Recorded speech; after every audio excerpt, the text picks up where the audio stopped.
did you ever want to like give up when you were putting this together? I know you're doing it pretty much on your own, maybe with your own finances or whatever. How did you ever want to give up, or just say, well, maybe this dream is not gonna, come to fruition? What did you do?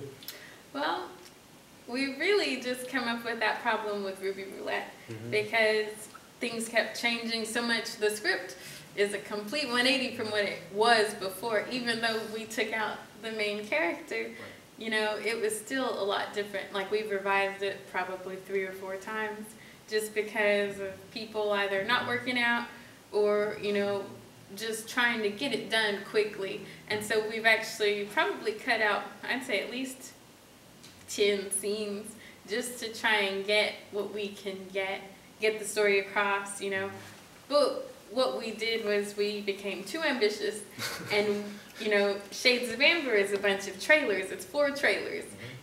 Some rarely even have talking. Yeah. And like after A Touch of Sapphire, we did 5 parts for A Touch of Sapphire.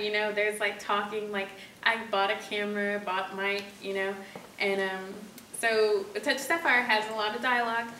Some of it, is mono, so like we're still working the kinks out of everything. It's like 1 channel, because they didn't tell me ahead of time I could make it both channels. Right, So some of it you've got your headphones on and you only hear it on one side.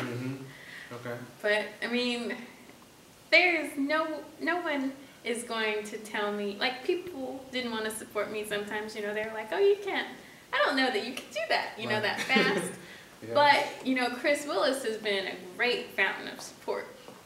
And even though I started doing this for the Media Club doesn't really, help us. Elizabeth and I, when we were president and vice president of the Media Club last semester, so yes, they helped us because they didn't have a choice. We were the Media Club, so like we were the heads, but people still didn't want to help, because I think maybe they're, thinking, well, that doesn't sound like what I'm into, but at the same time, we are going to go places. We're going to make sure we go places, and whoever helps us, I mean, of course, they're going to go places, because one day these little crummy projects, we're going to get big, and they're going to be like, what did they do before? What did that look like, It worked before. Yeah. Yeah, They did so hard work, so. then they'll be like, oh, those people supported you, Oh. You So just cool. have to take everything with a grain of salt. Hmm.